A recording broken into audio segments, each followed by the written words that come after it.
में पिछले कई सालों से विपक्ष का नेता कौन हो, मोदी के सामने कौन खड़ा हो, कौन यूपीए का सुप्रीमो होगा, इसको लेकर कुछ सालों से जद्दोजहद चल रही थी।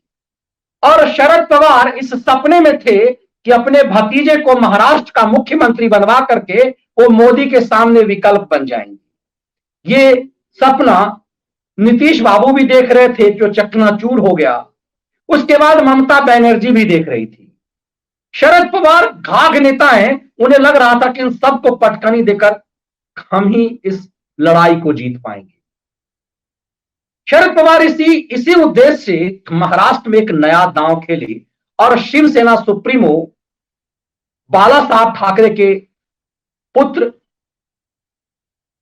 उद्धव ठाकरे से बाला साहब ठाकरे की दोस्ती की याद दिला करके गठबंधन कर लिया। एक मराठा दैनिक को दिए इंटरव्यू में उद्धव शरद पवार ने खुद स्वीकार किया कि उनके बाला साहब ठाकरे से बेहतरीन रिश्ते थे। यह अलग बात है कि बाला साहब ठाकरे यदि सबसे ज्यादा किसी को अपमानित करते थे, कटाक्ष करते थे, उनके शारीरिक बनावट पे अपमान करते थे, तो शरद पवार के शारीरिक बनावट को लेकर बाला साहब अक्सर कटाक्ष करते थे, व्यंग करते थे, उनके ऊपर ना जाने कितने घटिया आरोप लगाते थे। लेकिन इसके बावजूद शरद पवार ने पोल खोला है, क्योंकि बाला साहब ठाकरे से बेहतरीन रिश्ते थे और उसी रिश्ते को के प्रति अपनी वफादारी पेश करने के लिए उन्होंने शिवसेना के साथ गठबंधन करके महाराष्ट्र में सरकार बनाई। आपको आश्चर्य लगेगा, एक निजी दैनिक को दिए इंटरव्यू में शरद पवार ने नरेंद्र मोदी की वो चापलूसी की है, वो सब बातें कही है कि आप चौंक जाएंगे। शरद पवार ने कहा है कि नरेंद्र मोदी को राजनीति में जबरदस्त पकड़ थी, वो प्रशासन में उनकी जबरदस्त पकड़ थी। सोनिया की मनमोहनी सरकार में वो एकमात्र मंत्री थे जो नरेंद्र मोदी से बात करते थे।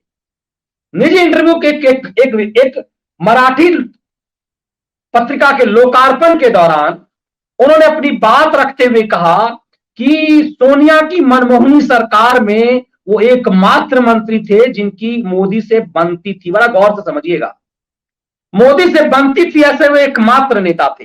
अब हम इसको समझेंगे कैसा, वो क्यों कह रहे हैं, ऐसा चीजें क्यों कर रहे हैं और इस कदर मोदी के पक्ष में क्यों, और बड़ी शातिराना ढंग से उन्होंने मोदी को ऊपर एक निगेटिव बयान भी दिया, ताकि कोई ये नहीं समझे कि हाँ वो अब बिल्कुल मोदी से मिलने वाले हैं। उन्होंने कहा कि वाराणसी से चुनाव लड़के नरेंद्र मोदी ने राजनीतिक योद्धा की तस्वीर पेश की है। उन्होंने कहा कि मैं महाराष्ट्र में का मन नेता रहा, महाराष्ट्र से बाहर चुनाव लड़ने की हिम्मत नहीं जुटा पाया। बहुत गौर से समझिएगा, उन्होंने कहा बनारस से चुनाव लड़ करके मोदी ने बड़ी चुनौती दी है देश के नेताओं के सामने, और वहां से बड़ी बहुमत से जीत करके मोदी ने अपने वजूद को साबित किया। उन्होंने कहा मैं 14 बार चुनाव लड़ा, 14 चुनाव, जिसमें से 7 लोकसभा के चुनाव थे मेरे, और 7 लोकसभा चुनाव लड़ने में मैं कभी भी महाराष्ट्र की सीमा लांघ नहीं पाया, इतनी हिम्मत जुटा नहीं पाया। मोदी सचमुच बहुत साहसी नेता है। मोदी की चापलूसी में आगे बढ़ते हुए उन्होंने कहा कि सोनिया की मनमोहनी सरकार के दौरान मोदी को तंग कर किया जाता था। एक सवाल किया गया, क्या कांग्रेस की सरकारी जो एजेंसियां हैं, जो सीबीआई, ईडी, इस तरह की एजेंसियां क्या मोदी के पीछे लगी हुई थी? उन्होंने कहा पार्शियली ये सच है, कुछ हद तक ये सच है,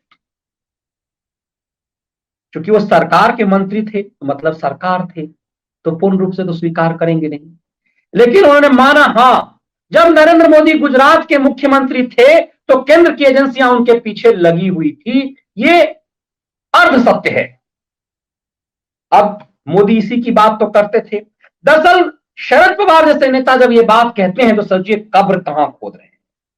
उन्होंने कहा कि मनमोहन सरकार के समय तमाम नेता मोदी से दूरी बनाए हुए थे, कोई गुजरात के लिए काम करना नहीं चाहता था, मैं अकेला नेता था जो गुजरात जाता था, मोदी से मिलता था। उन्होंने कहा कि ऐसा इसलिए होता था कि जब मुख्यमंत्रियों की बैठक होती थी तो मोदी बहुत मुखर होते थे, सबसे ज्यादा मुखर होते थे, और मनमोहन सिंह पर बहुत जबरदस्त कटाक्ष करते थे। मनमोहन सिंह शांत और सज्जन व्यक्ति थे, वो कभी भी मोदी के खिलाफ कुछ नहीं बोलते थे, लेकिन मोदी हमेशा हमलावर रुख अख्तियार करते। जब विज्ञान भवन से लेकर कहीं पर भी चीफ मिनिस्टर का कोई की बैठक होती थी, कहीं यदि फिर अलग से भी चीफ मिनिस्टर की बैठक प्राइम मिनिस्टर के साथ होती थी, उसमें मोदी बहुत मुखर होते थे। और लेकिन बावजूद मनमोहन सिंह संयम रखते थे। उन्होंने कहा मनमोहन सरकार का में मैं एकमात्र मंत्री था जो शरद मुख्यमंत्री नरेंद्र मोदी से बात करता। समझ जाइए कि यदि किसी राज्य की सरकार की क्या स्थिति होती होगी कि उस राज्य से केंद्र की सरकार का कोई मंत्री बात ही नहीं करता। शरद पवार ने इस बात को स्वीकार किया कि कोई बात ही नहीं करता था नरेंद्र मोदी से। अब ये चीजें दिखाता है कि आखिर इतना ऐसे क्यों करते थे वो। फिर उन्होंने कहा, उनसे एक सवाल किया गया कि आपका भतीजा कुछ घंटों के लिए राज्य का मुख्यमंत्री बन गया, फिर गायब हो गया, डिप्टी सीएम बन गया, देवेंद्र फडणवीस के साथ मिलकर के अजित पवार ने सरकार बना ली, ऐसा क्या था। उन्होंने कहा प्रधानमंत्री मोदी चाहते थे कि महाराष्ट्र में एनसीपी और कांग्रेस बीजेपी की सरकार।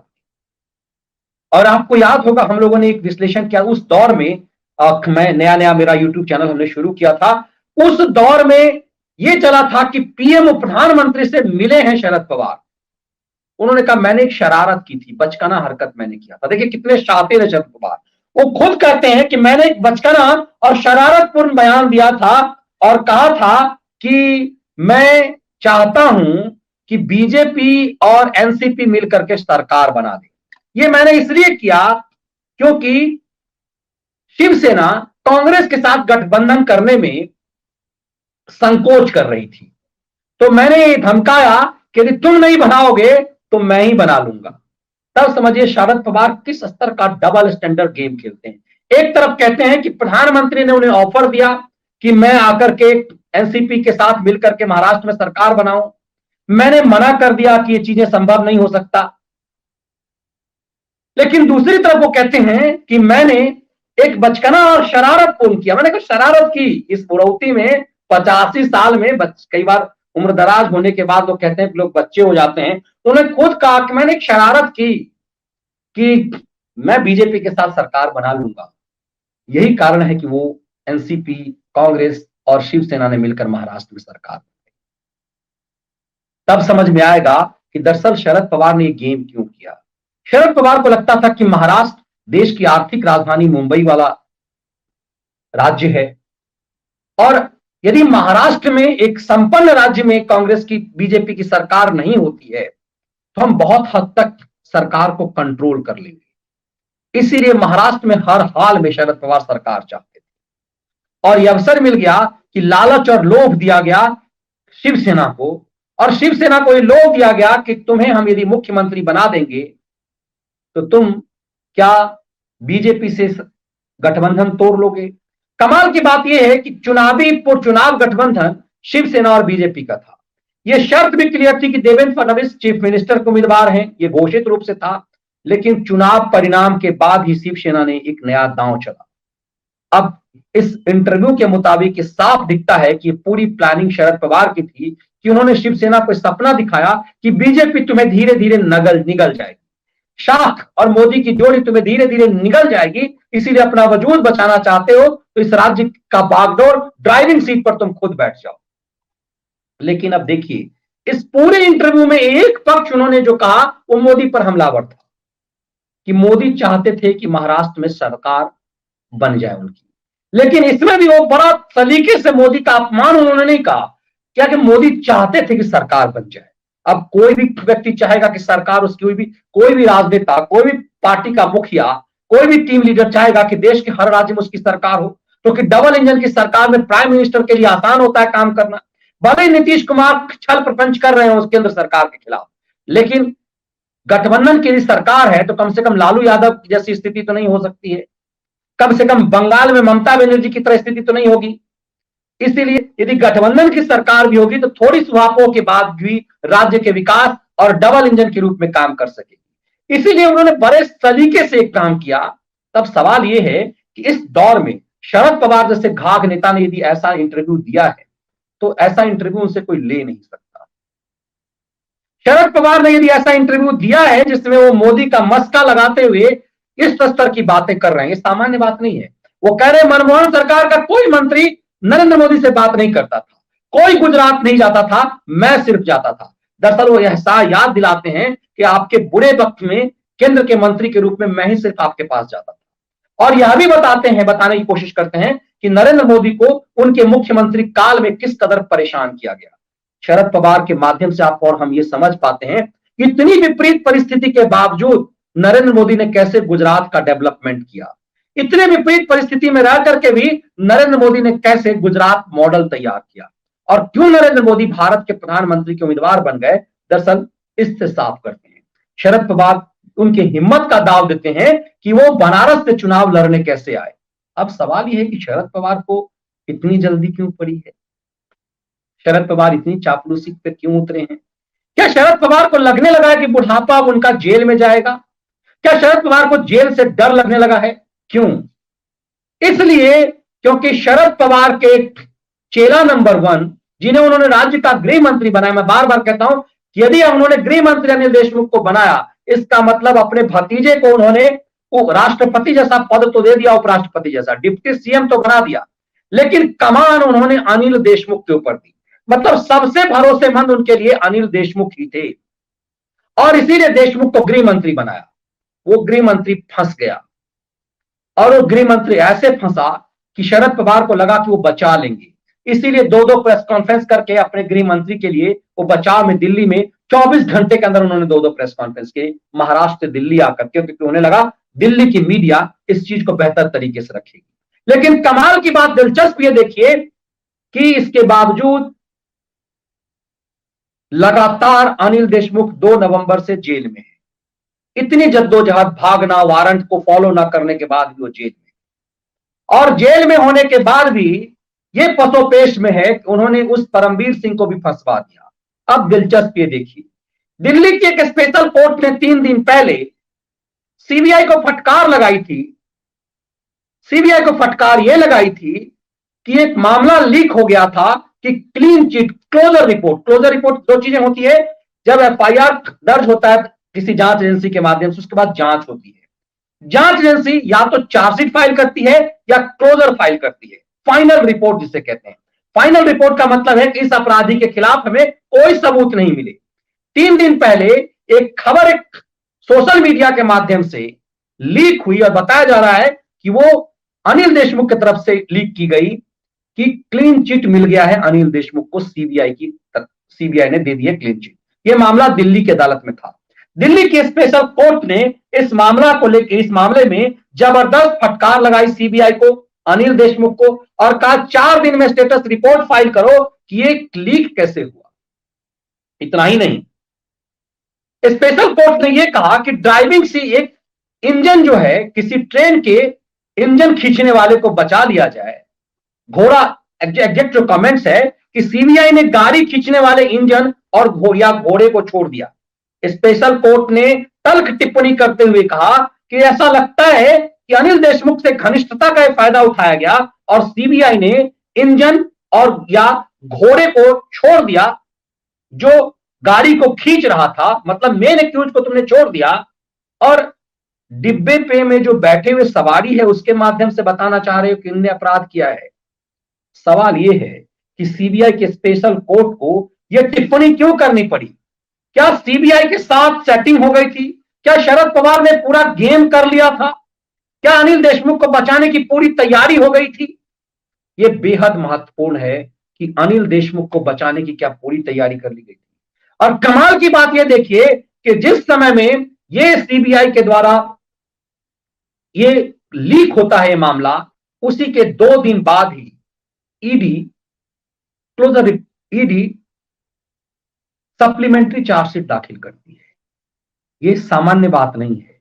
इधर दिल्ली के स्पेशल कोर्ट में सीबीआई का क्लोजर रिपोर्ट लीक हो जाता है और अदालत कहती है कि यदि क्लोजर रिपोर्ट होगा तो हम तुम्हें छोड़ेंगे नहीं। और सवाल यह कि क्लोजर कैसे तुम दाखिल कर दोगे, और यदि क्लोजर है तो यह क्लोजर अदालत में पहुंचने से पहले लीक कैसे हो गई? यह स्पेशल कोर्ट ने कहा। मीडिया से खबर गायब रही, मेन स्ट्रीम मीडिया से यह खबर उड़न छू हो गई, इतनी बड़ी खबर। लेकिन जो ही यह मामला सीबीआई का हुआ, सरकार की बदनामी हुई कि क्या इस मामले में लगेगा कि शरद पवार और अमित शाह के बीच सेटिंग हो गई है। इसीलिए उसी 2 दिन के बीच एक सप्लीमेंट्री चार्जशीट फाइल कर दी गई और उस सप्लीमेंट्री चार्जशीट में ईडी ने अनिल देशमुख को मेन एक्यूज बनाया। और इतना ही नहीं किया, पहले चार्जशीट में उनके बेटों का नाम नहीं था, दूसरे चार्जशीट में उनके दोनों बेटों का नाम शामिल किया गया कि कैसे अनिल देशमुख के दोनों बेटे ऋषिकेश और सलील देशमुख, इन दोनों का नाम उस चार्जशीट में शामिल किया गया। मुख्य आरोपी अनिल देशमुख को बनाया गया। 24 अगस्त को यह आरोप पत्र दाखिल किया गया और जो पहले का तो उसका सप्लीमेंट्री दाखिल कर दिया गया। 24 अगस्त को मेन चार्जशीट दाखिल की गई थी और भी सप्लीमेंट्री दाखिल की गई है। और इसमें साफ तौर पे कहा गया कि पूरा खेल अनिल देशमुख रच रहा था, 100 करोड़ की वसूली करवाता था और संजीव पलाडे और कुंदन शिंदे को इस मामले में अरेस्ट किया गया है, जो अनिल देशमुख का निजी सचिव था। और इस मामले में कहा गया कि 4.7 करोड़ रुपए दिल्ली के सेल कंपनियों में अनिल देशमुख के बेटों ने जमा करवाए। मतलब साफ है कि शरद पवार जो दांव चल रहे थे वो फुस हो गया। लेकिन क्या ये दांव चल गए थे? क्या सीबीआई से उन्होंने अपने चेले को बचा लिया था? अनिल देशमुख को बचाना इसलिए शरद पवार के लिए भारी पड़ रहा है क्योंकि अनिल देशमुख को यदि सजा होगी तो पवार को लगता है कि बुढ़ापा उनका जेल में कट सकता है। तब समझ में आता है कि इस अंतिम समय में शरद पवार को क्या सूझी कि उन्होंने मोदी की इस कदर चापलूसी की। ये विश्लेषण आपको कैसा लगा जरूर साझा कीजिएगा। मुझे लगता है एक एक चीज को हमने रखा कि जो मुद्दा अभी महाराष्ट्र का था, शरद पवार ने इस कदर मस्का क्यों मारा है मोदी का, और मस्का मारने से क्या शरद पवार को कुछ फायदा होना है। कहते हैं राजनीति में कोई किसी का ना स्थायी दोस्त होता है ना दुश्मन, लेकिन देश सबसे बड़ा होता है। तो क्या देश को खोखला बनाने वाले भ्रष्ट राजनेताओं को मोदी सरकार बचा रही है? यदि ऐसा है तो निश्चित रूप से एक मुहिम सोशल मीडिया पर चलना चाहिए। लेकिन इतना तय है कि बदले दौर में सोशल मीडिया की ताकत इतनी है कि जज साहब को भी लग गया कि कहीं ना कहीं ये बचाने का खेल चल रहा है। उनकी ये तलखी इतनी भारी पड़ गई कि ईडी ने 2 दिन के अंदर सप्लीमेंट्री चार्जशीट पेश कर दिया और शरद पवार के गृह मंत्री को दबोच लिया। अब इस सप्लीमेंट्री चार्जशीट से साफ है और इस पर अदालत की टिप्पणी से साफ है कि अनिल देशमुख का बचना मुश्किल है। और अनिल देशमुख यदि नहीं बचते तो पूरी अघाड़ी सरकार का बच पाना मुश्किल है। चुनाव कई और कोरोना के दौर में महाअघाड़ी की सरकार लगातार बच रही है। शरद पवार को यह लग रहा है कि इस गठबंधन में कैसे वो सरकार से मिलकर के अपनी खाल बचा पाए। अब देखिए आगे आगे होता है क्या।